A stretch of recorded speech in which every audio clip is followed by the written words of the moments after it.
neyanzanya sebo omukisa gompadde. Tuli wano olw'ensonga ya maama wange yafiira Saudi Arabia mu mwaka gwa 2019 naye nga yagenda 2018. Yes sebo. Agendera mu kampuni ki mutegeera mutya nti yafiirayo? Yagendera mu kampuni gye bayita Horeb Services Uganda Limited. Bagita batya? Horeb Services Uganda Limited. Esangibwa Kitebi.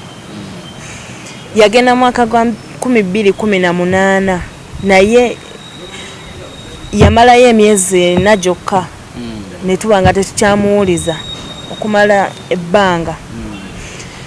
Kati wayitawo ebbanga nga tetumuwuliza ng'essimu teziriiko naye nga tugendayo ku kampuni nga tubabuuza ekyatuuka ku maama wange nga nze nagenda nga sijja gamba tu naye nze nga mbabuuza maama wange kyamutuukako nga bagamba jangu enkya jangu luli tugenda mu kuwoyogere naye bw'ogendayo olwokutaano bagamba public holiday kwegamba tebanconnectinga ng'oluusi bagamba nti tugenda kuconnectinga ne maamawo eri mu kampuni eri Saudi Arabia bafune engeri gye baconnecting oyogere naye ng'okyali wano naye siina kye nnafuna. Nesigala nga mbagoberera okubabuuza updates za maama wange siina kye nnafuna kati covid najja. Covid bwe yajja ne tuba nga tetukyalina ngeri kyate gye tutuukamuwa Kitebi naye era covid olwagowe bati mu 2021 nenziramu nga mbabuuza ku maama wange. Kati awo bwe nali nnemereddwa 2021 nga ggwako ne njogerako ne anko angono yali akyali Germany. Ne mutegeezako ku nsonga za mama twalinga abanyumyamu ne mugamba mama yagenda naye tetukyamuwuliza. Anko nangamba anga tetunabako kye tukola sookoddeyo ku kampuni bakubuulire osigale ngo babuuza maama bakuwa ekituufu ekisemberayo ddala. Naye mwaka kyogo tukyali mu 2018 2021 olwo covid amaze n'okola ki ogamba bwe yagenda 2018 wayitayo emyezi nanga temukyamuwuliza. Twayagera naye jokka. Kati anko nagamba sigala ng'oddayo olabe kubanga bayinza okuba bafunye solution essaawa eno naye tewali kye twafunayo. Kati anko yali akyaliye German nangamba nsinikirako ku bifaananyi bye tugezeeko okumunoonya kuba anko yalina mikwano gye Saudi. Kati nemusinikira ebifaananyi neweereza buli omu. Kati mu process nga bakyanoonya omuntu anko nadda bwadda netufuna nga ena ne mukwano gwe Uganda Embassy eri netwogera nabo ne tubasindikira details za maama passport buli kimu kye batusaba twakibawa.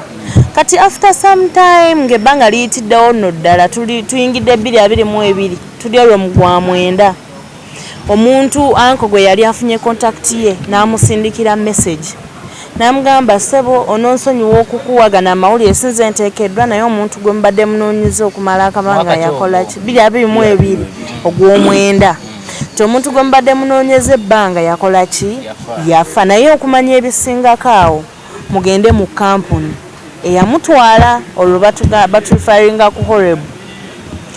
Era anko teyatuula nga tukubira amasimu nze taata wange ne bamaama abalala nga tugenda ku kale wanawo sinzira okubeera nga otulaba ku mukutu guno gwa MS Media Uganda nkwaniriza nnyo olunaku olwaleero. Kubuuzaako nti wasiibye otya, kubuuzaako nti wasuze otya, wanawo osinzira okubeera nga otulaba. Nyina family ndoza mwena mwe baba Luganda buli omu agenda kweyanjula tutegere n'ensonga lwaki ndi nabo wono olunaku olwaleero. Kansooke side wano ngende wali then tunaba tutandika okutegeera ekinyusi nja kusooka n'omukyala wakati. Amannya go na lwaki oli wano? Amanya gange ogenda kunyongeza ku ddoboozi. Amanya gange Stephen Kabengwa Nsereko yali era bawo omukyala yafiira ebweru w'emutala w'amayanja. Omukyala yaani? Omukyala yina Mutamba Mire gwenzaalamu abaana bano. Amanya? Nze Namale Desire muwala w'omugenzi Namutamba Mire eyafiira Saudi Arabia. Akazindalo kampeerezeeko omukulu. Amanya gange bampita Mutaasa Charles ndi anko wa Namale Desire. Kati kantandikiwa Namale Desire tubuulire lwaki tuli wano era maama wattu kati okufiira Saudi Arabia. Neyanzanya sebo omukisa gompadde. Tuli wano olw'ensonga ya maama wange yafiira Saudi Arabia mu mwaka gwa 2019 naye nga yagenda 2018. Yes. Agendera mu kampuni ki mutegeera mutya nti yafiirayo? Yagendera mu kampuni gye bayita Horeb Services Uganda Limited. Bagita batya? Horeb Services Uganda Limited. Esangibwa Kitebi. Yagenda mu mwaka gwa 2018 naye yamalayo emyezi 4 gyokka ne tuba nga tetukyamuwuliza okumala ebbanga. Kati wayitawo ebbanga nga tetumuwuliza ng'essimu teziriiko naye nga tugendayo ku kampuni nga tubabuuza ekyatuuka ku maama wange nga nze nagenda nga sijja gamba tu naye nze nga mbabuuza maama wange ekyamutuukako nga bagamba jangu enkya jangu luli tugendamu kuwoyogere naye bw'ogendayo olwokutaano bagamba public holiday kwegamba tebanconnectinga ng'oluusi bagamba nti tugenda kuconnectinga ne maama wo eri mu kampuni eri Saudi Arabia bafune engeri gye baconnecting oyogere naye ng'okyali wano naye siina kye nafuna. Nesigala nga mbagoberera okubabuuza updates za maama wange siina kye nafuna. Kati covid najja. Covid bwe yajja ne tuba nga tetukyalina ngeri kyate gye tutuukamuwa Kitebi naye era covid olwagwawe bati mu 2021 nenziramu nga mbabuuza ku maama wange. Kati awo bwe nali nnemereddwa 2021 nga ggwako nenjogerako ne anko wange ono yali akyali Germany. Nemutegeezako ku nsonga za mama twalinga abanyumyamu nemugamba mama yagenda naye tetukyamuwuliza. Anko nangamba anga tetunabaako kye tukola sooka oddeyo ku kampuni bakubuulire osigale ng'obabuuza maama wo bakuwa ekituufu ekisemberayo ddala. Naye mwaka kyogo tukyali mu 2018 2021 olwo covid amaze n'okola ki ogamba bwe yagenda 2018 wayitayo emyezi nanga temukyamuwuliza. Twayagera naye gyokka. Kati anko nagamba sigala ng'oddayo olabe kubanga bayinza okuba bafunye solution essaawa eno naye tewali kye twafunayo. Kati anko yali akyaliyo Germany nangamba nsinikirako ku bifaananyi bye tugezeeko okumunoonya kuba anko yalina mikwano gye Saudi. Kati nemusinikira ebifaananyi neweereza buli omu. Kati mu process nga bakyanoonya omuntu anko nadda bwadda netufuna nga ena ne mukwano gwe mu Uganda Embassy eri netwogera nabo ne tubasindikira details za maama passport buli kimu kye baatusaba twakibawa. Kati after some time ngebbanga liyitiddewo nno ddala tuyingidde 2022 tuli olwo mu gwa 9 omuntu anko gwe yali afunye contact ye n'amusindikira message namugamba sebo ononsonyiwa okukuwagana amawulire sinze nteekeddwa naye omuntu gwe mbadde munoonyiza okumala akamanga yakola ki 2022 ogw'omwenda ti omuntu gwe mbadde munoonyeza ebbanga yakola ki yafa naye okumanya ebisingako awo mugende mu kampuni eyamutwala olwo batufaringa ku Horeb. Era anko teyatuula ng'atukubira amasimu nze taata wange ne bamaama abalala nga tugenda ku Horeb. Tutuuka ku Horeb ng'abantu be mbadde ŋŋendako buli lino lyonna ebbanga emabega nabo baŋŋamba kati nti omuntu yakoze eki yafudde. Bagamba kijja kitya okuŋŋamba nti mbadde nga nzija wano eno ekisinga okwawunyisa nti ate ffe twategeeza bo mu kifo kya bo tegeeza ffe kubanga nze anko yamala ofuna message ffe twagenda si be baatukubira nti olaba naye omuntu wammwe kuba baali bammanyi emyaka gye nali ŋŋendeddeyo nga ne bwe mbeera eri bamanya nti kati yo desire yazze naye tebaatutegeeza. Bwe bamala otuwa amawulire ago nti desire naffe tukitegedde maama wo yafa nga batukwata ne anko wange era ne taata wange nga batutwala ku ministry ya gender. Bwe batutwala eyo waliwo abantu be twayogera nabo naye ndowooza baali ba receptionist kubanga tebalina era kye baatukolera twokwalinga kunyumyamu nti omuntu yafa twakitegedde naffe nti yafa naye we yasoli. Kampuni teyaba details zavirako mama okufa. Kubanga bali bagamba yafudde kampuni bawe details zisingako. Era kampuni teyina kye yatuwa paka kati. Tetumanyi ddiro yafa, tetumanyi kyamuta, tetumanyi oba yaziikibwa oba teyaziikibwa. Yesebo. Kazindalo kampere anko. Neyanziza sebo neyanzege omutesitesi wa programu eno. Amanya nze Mutaasa Charles. Nga bwe nagambye ndi anko wa Desire. omuntu gwetunoonya era gwetuvunaana kampani ya Horeb bamuyita Namutamba Mire maama w'omwana ono. Natandika okuwulira okubulwa communication y'omwana ono ne maama we 2019. 2019 lwe nkitegeera ono mwana nga aŋŋamba nti maama we takyamuwuliza. Nga ndi Germany. Kati olwo ebbanga eryo lyonna lyonna omwana yayogera ne maama we emyezi 4. 2019 n'aluzinga contact. Kati n'abeera ng'agendangayo. Kati bwe yambula ne mugamba nti andooze engeri covid dwaliwo kuba yali atandise tigumiikirizaamu ojja kufuna contact ne maama wo. Kubanga nga nkimanyi nti kampani we zitwala abantu zifollowinga era babeera ne communication ne bali abantu babawa. Ani mugamba tofaayo gwe just gendangayo buli wiiki gendayo emirundi egi ebiri era bwe yagendanga ng'agendayo nga ngamba sirina kyenfunye bangambye lindako linda luli. Kati nalaba kiyitiridde nga n'ennyonyi bazitadde olwo kubanga by then baali basibye entambula yonna olwa covid. Omwana nga mpeereza ebifaananyi olulimu 221 omwana ampeereza ebifaananyi ne contract ntandise okukozesa network gye nalina mu Saudi Arabia, Abu Dhabi, Dubai n'ebantu ebalala nembisindika ne tutandika okunoonya omuntu nenkozesako n'omukutu gw'abo abakola babayita mu bakadama nago nengugattako banoonya omuntu oyo yali amulabyeko nenkozesa nekozi kampani endala. Kati ekyomukusoma olungi nalina mukwano gwange mu embassy gwe sigenda kwogera linnya naye ne muwa details ez'omugenzi ne muganyambo nnoonyezi. Ebbanga ne liggwawo nga tafuna tampa information. Kati ekiseera ne kituuka n'enzija 2022 ng'atandika nenkomawo naye ng'era abuze ng'omwana mmuteekako pressure nti mugendenga ku kampani. Nange bwe natuuka era kye nakola nentandika okugenda ku kampani nabo nga bagamba tebamanyi. Kakati tuba tugenda okuyingira gwali gwa mwenda awo abantu bange bali be nateekayo okunnoonyerezaako nga omusitafu wa embassy nga bwe nagamba nti sobola kwogera kubanga si yalina omutuufu okukyogera nga mpeereza message nga ngamba mwami Mutaasa nti ogenda kunsonyiwa nti I'm sorry omuntu gw'onoonya yafadda nga ne covid tannatandika nti kampani ng'ate ye ngamba nti temanyi nangamba omuntu yafa ne kampani ekimanyi naye gendawo nabo bakimanyi naye ojja kunsonyiwa sinze muntu omutuufu okugamba ebintu ebyo.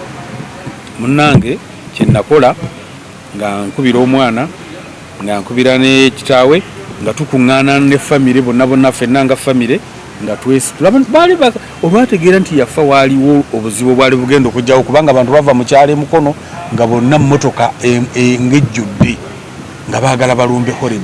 Lwaki baatulimbanga nti omuntu waffe yafa?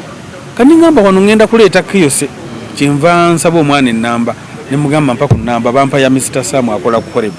Ne mukubira simu ne mugamba Mr. Sam nti tubadde tugenda kujja abantu bangi tugenda kujja naye bakitegedde omuntu wabwe yakola ki yafa.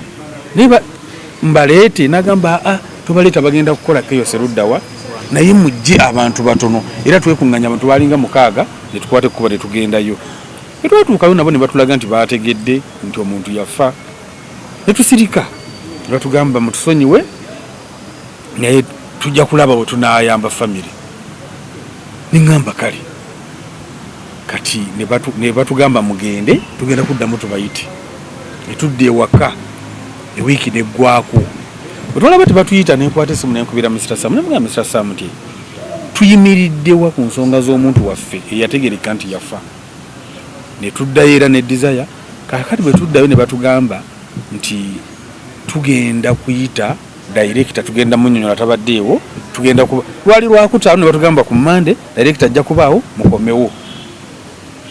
Era olw'e Monday nasituka n'omwana ne taata we n'abalala abafamire bwe twagenda abantu nga 7 ne tutuukawo ne tufuna meeting ne Mr. Ezra Mugisha director wa Horeb naye n'atusaasira n'abantu boogera bulungi ne batulaga nti banyoleddwa. Awo omwana wakugambire we twasituka ne batutwala ku ministry ya gender. Ne twatuuka ku ministry ya gender twayogeramu bwogezi tewaliwo office gy'oyinza okugamba nti eno oba ne batugamba nti ono omuntu yahandling ensonga zino oba muntu bamubranchingayo oba kikinze siyinza kugamba kubanga samutegeera na linnya yali mukazi nga tugabane mu omuntu wamwe yafa n'ekitalo nnyo bwe bityo. Mmaliriza we hii netukomawo netuvayo ku ministry kati bwe twaddamu ne twogera ne Sam ku simu n'atugamba nti tubadde twagala mubadde mwagala ki nga family nentuula ne mugamba kati kizibu okuddamu kubanga nali ku simu nenzirayo nenkuŋŋaanya bano ne tutuula era twatula mu maka ga muzeeyi ne mbabuuza kampani ebuuza kiki kye mwagala kana muzeeyi n'agamba nti omuntu tabeeramu katubuuza abalala b'omukyalo kubanga wali abaali bategedde nti yafa nga bonna babuuza omuntu adda ddi ye bw'aba yafa kiki ekyamutta kaakati bwe twatuula ffenna ne tutandika okubaga tusaba omuntu waffe akomezebwewo kubanga baali batugambye twogere bye twetaaga namba esooka bagamba omuntu bw'aba yafa batubuulire yafa ki era yafa ddi ekyokubiri bamukomyewo bwe kiba kisoboka ekyokusatu batubuulire n'olukusa yaziikibwa ludda wa bw'aba nga takomyewo n'ekirala yali akola eryo ebbanga lyonna essalale ye eriwa nenga mu byonna pointi yali enkulu baali baagala okumanya ekyamuse baleete bagitaanie nebbaluwa yegundi eraga omuntu okufa kwe newe bajja olukusa okumubeezaayo eryo ebbanga lyonna n'okumuzza ne tubiwandiika ne tubatwalira olupapula era ffenna bwe twagenda kye baakola baatuteeka ku Zoom ne tutandika okwogera n'omuwarabu nga kati muwarabu ze nali simumanyi twayogeranga luzungu naye ng'alina broken English nga waliwo n'omusajja omulala bo gwe baatugamba nti yali akiikirira Uganda Ministry ya Labour oba Embassy something like that nga naye ng'era tebalina kye batugamba nga batugamba sorry tugenda kulaba nga bwe tukola family ebeerewo bulungi mutusaasire omutakyasobola kudda only on Zoom akati Horebu n'agamba nti abahorebu ne batugamba nti kati musooke mugende tugenda kwogerezaganya ne kampani yali emukolera gye yali akolera etujja wiiki emu ey'okubiri eyali badde wiiki ey'okusatu baatuweereza ebbaluwa ng'egamba nti bossi be bali responsible kampani era ebbaluwa eyo gyeri nti bossi be bali responsible ministry ya genda yeri responsible alina kyagenda okukyagala okumanya kyonna akwatagane naki asongende wa data nanyini mukyala atubulire kyekiriwo kati biteruzize mabega tuzifunjibulungi zonna ki ekiriwo kati olwaleero tutuukidde olwaleero wetukidde olwaleero neyanzike mukama wange obulumi tebugenda kuvaako ne famire yange ne famire ezaala omukyala era tukyali mu busagwa bungi tugamba kampuni etulowoozaako ddi ku ekyo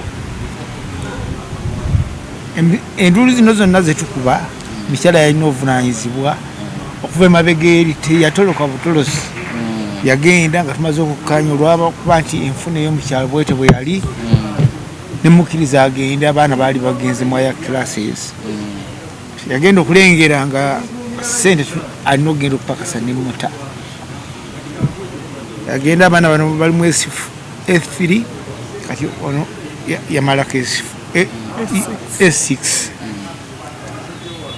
olwokuba waliwo obuzibu bwa ssente ab'omu byalo balwala bakadde be muwala yaleka balamu bonna baafa buli kaseera babuuza nga maama taata maama nga nange nina essuubi nti oba gyali eyo ajja kulabika bawanaabaawo naye confidentially olwokuba omwana ono waliwo obumu ne maama we abasajja nasigala nze empumbawumba abaana mubadde wabonyinamu abaana nga bameka basatu kakati abaana bano bwe batuukira okulaba okungamba nti taata ekintu ekyo nakibalekera nnyo nga nze ndi mu kubawumbawumba kunoonya bufiizi bubongerayo yesaawa eno gye ndimu nkyali mu bulumi tukyetaaga omuntu waffe abaana batutawaanya ndi mu kyalo sinze w'amaanyi ennyo kubanga ndi muntu mulimi self employed bwentyo ayiyayiya kyetwandyagadde kyekindeese wano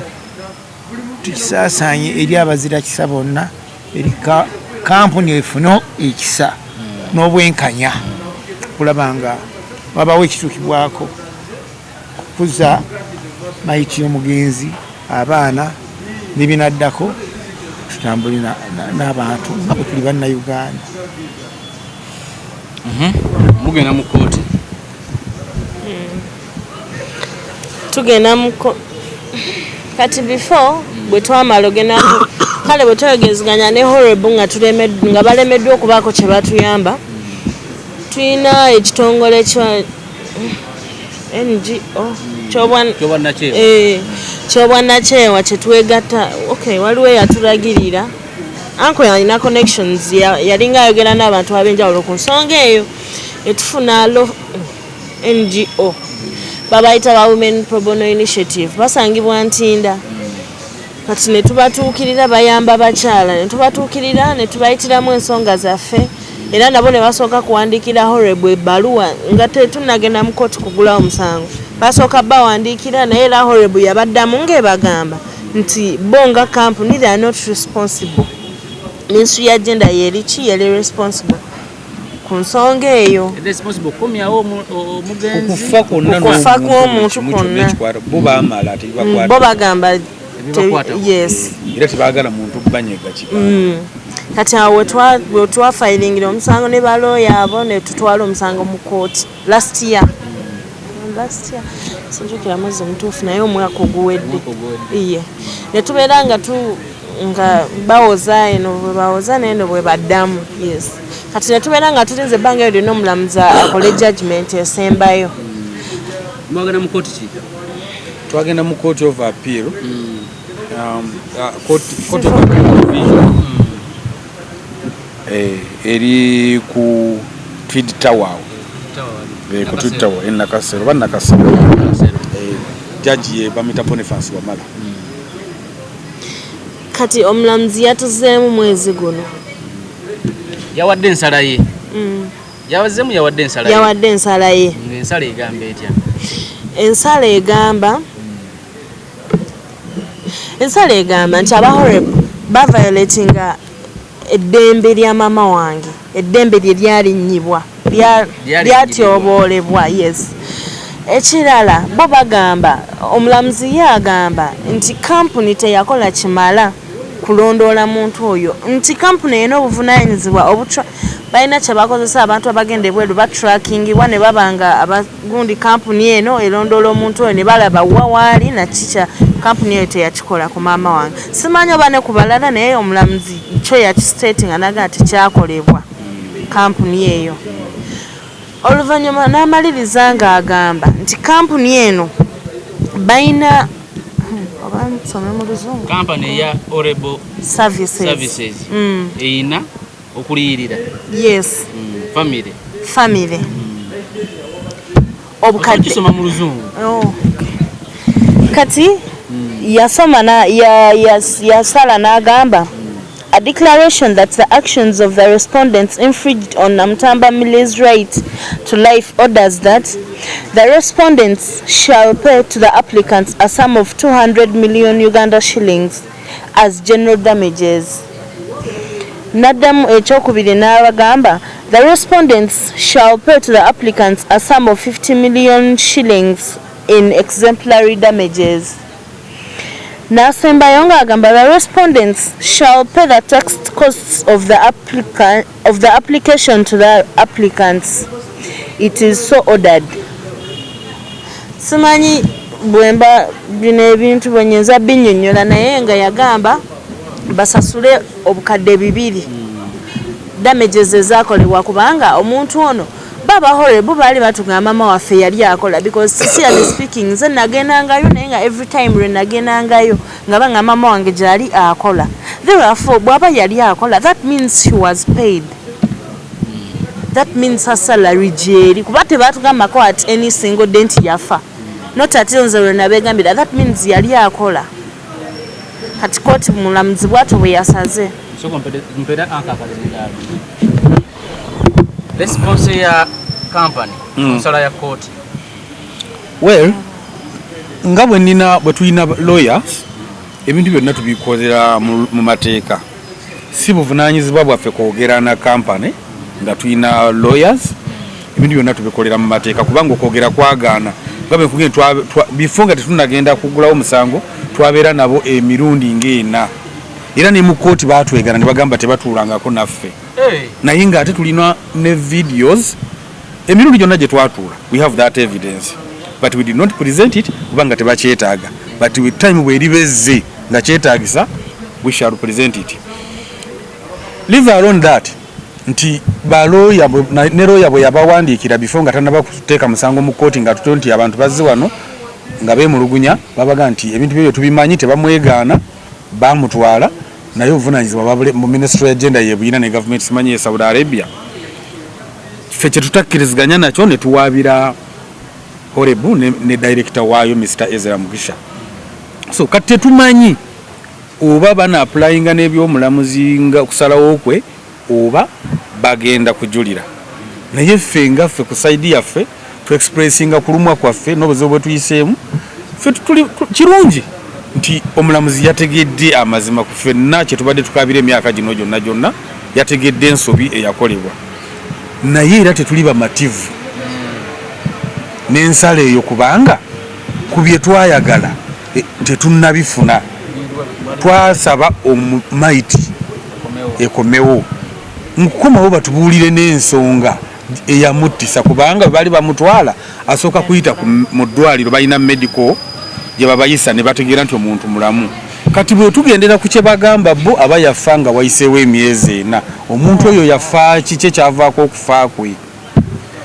Ekyokubiri twagala tumanye bamuziikawa era obuyinza babujjawa kubanga waliwo ebbaluwa eri eweebwa embassy okukkiriza ng'omuntu afudde oba bagenda kumuziika oba bagenda kumuleeta tetumanyi battamutte abaana abato abatali ono ne kusawe bamanyi maama waabwe waali wano ewaffe mu biseera ffe Buganda wano tumanyi nti omuntu waafa bamuziika wano kati tugenda kubannyonnyola tutya kubanga olwedde bagamba nti buli kyokola kidda bakimanyi ffe twafolowinga omusango guno kati abaana ogenda bagamba mwafolowinga mwakola ki tetusazaamu mulamuzi tiyasaze kirungi era yakirabye naye twetaaga n'ekino kirowoozebweko so tuli beetegefu okufolowinga ebintu bino okulaba nga tufuna obwenkanya wayaba nti n'abantu abalala abali eyo tebeetuulako bajje tukwatize wamu tusaba tukubira abantu bonna omulanga mu mutima mulungi nti wabaayo omuntu yenna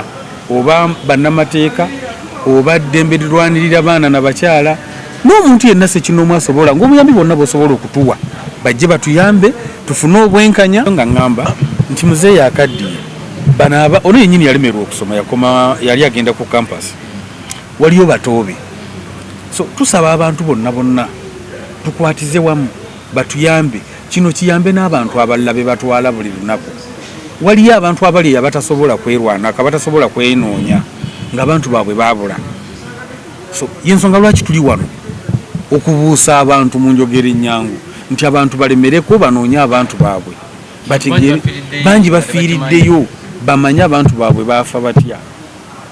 Kampuni nga Horebu yekwata ku bisubi balina contract ze basayininga n'abantu mu contract yaabwe ndowooza nyengo ya 16 gye basayininga n'omugenzi gye tulina egamba nti omuntu bw'anaafa eno recruiting company yawa ne Uganda ejja kwatagana ne Saudi Arabia ne embassy ne family bakomyewo maiti kampani twala ovunanyizibwa babawerekere maiti bagiteeke gye bagenda ogiziika kye bataakola tebayogera katubuuza lwaki bakweka okufa kwoyo lwaki bakukweka emyaka almost gino gyonna 6 lwaki bakweka okufa kwe batubuulire ekyamutta kiki era lwaki bamuziikayo n'obuyinza babujjawo bumuziikayo ng'ate tebatufunye lukusa kuva mu family nakazindalaako ombulire gwe nga muwala w'omugenzi kakasa engeri gye wali nti gwe wakolanga fuulaapu yali mukwano gwo ng'ogyeko kuba maama yali mukwano gwo moment gwe nga kati zogamba nti embeera mwoyita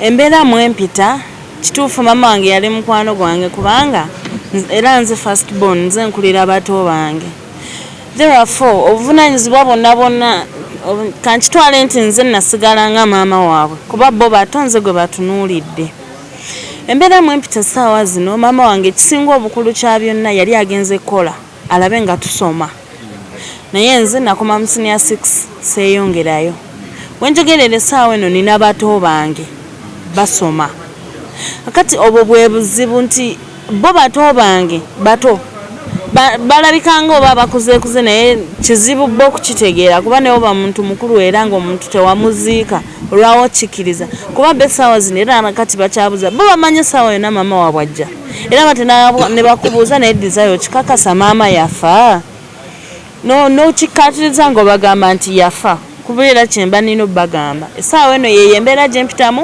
bambuuza maama aliwo naye nga nange ekyokubaddamu sikiyina. Nsaba abantu bonna abakulu mu gavumenti abantu sekinnoomu yenna atulaba atuyambe tusaba kutuyamba tufune obwenkanya maama waffe addizibwe tumanye naki abakulu mu gavumenti bonna buli gwe kikwatako tusaba mutondoola ensonga yaffe eno tumanye maama wange yafaaki kampuni eno lwaki yasirika ebbanga lino lyonna nga tetugamba kubanga omuntu okufa kyo tekyewalika naye baasirika tebatugamba ate ne bamuziikayo simanyi lwaki bamuziikayo simanyi lwaki baasirika simanyi ki kyeyafa kuba yali mulamu nebbanga linamala nga njogera naye teyayogerako nti mulwadde yali mulamu bulungi n'olwekyo nsaba yenna ali yasobola okutukwatizaako tulabe nga tufuna obwenkanya maama waffe addizibwe bw'aba yafa tumuziikeko abaana nsobole ofuna ekyokubaddamu.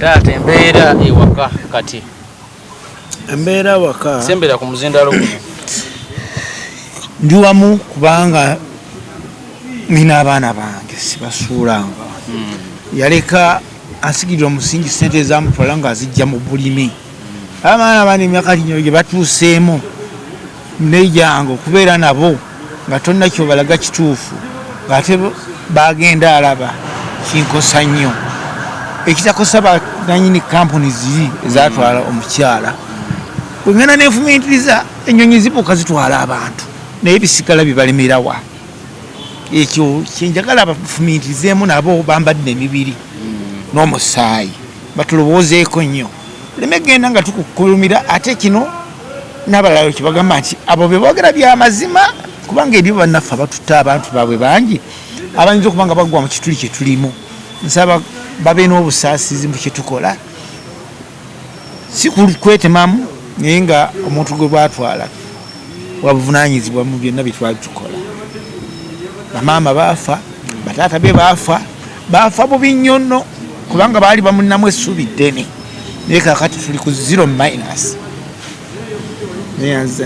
tweyanziza tumaliriza essebo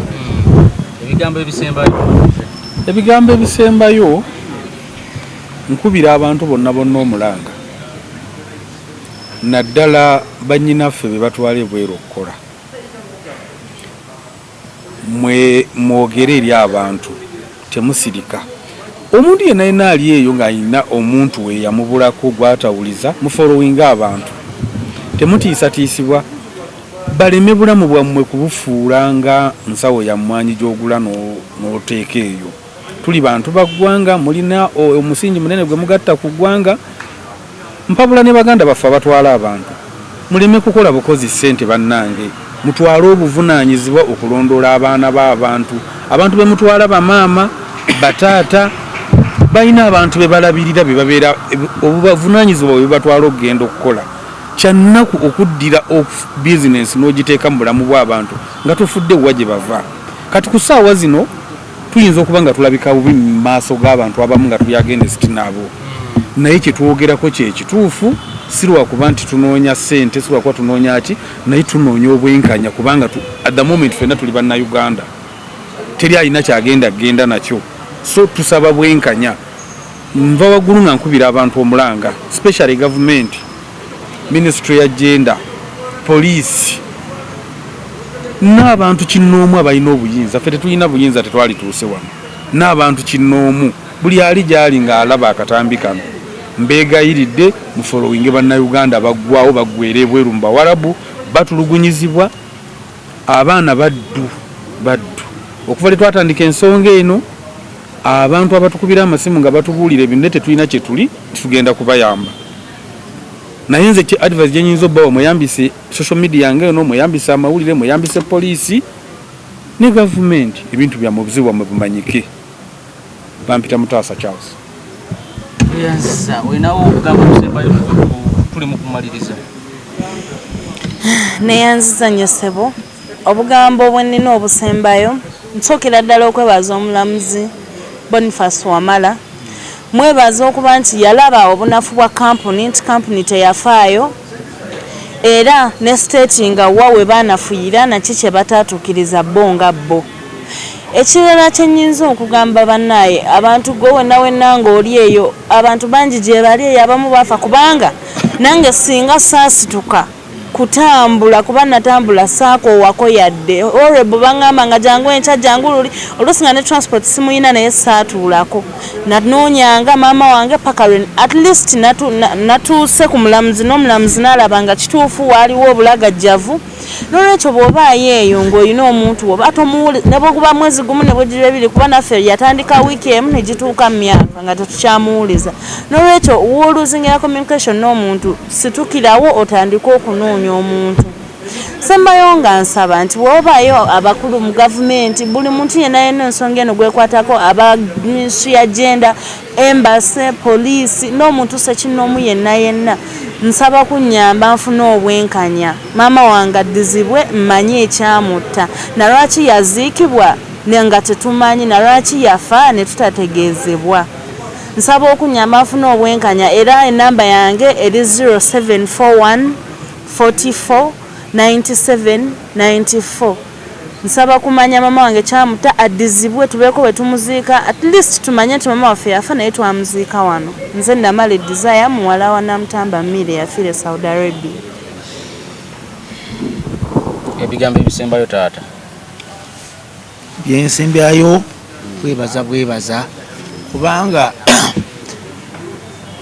munnange yali ansingako mu education yaluubirira nnyo abaana bano okubatwala mu masomero ag'ebbeeyi nga kyannumanga ngamba lwaki naate nkizuddemu singa nalimu obuyigize bwange bwa wansi nnyo nga tatutte eddaala baana kubateeka mu masomero ga bibiina bya waggulu kino sandi kituuseeko yafubanga nnyo naye kakyenkizuddemu nti bwe yabateeka mu masomero nange saalegeza kakati omwana bwe tugenze tunoonya wadde okugwa tuluddewo omwana asobola okukwatagana n'abanne bwe babbe bwenkanya endowooza nakyo kiyambako bwanaabaawo abalina obusaasizi n'obusobozi kinaatuyamba kinene era tujja kukisanyukira neyanzeeke tweyanza nnyo tweyanzege wonna obadde osinzira okubeera nga otulaba ku mukutu guno gwa MS Media Uganda ku YouTube osubscribinga ku TikTok otufollowinga ntubeera nga tambula ffena tukomye wano leero ne zino ensonga tujja kwongera tukomewo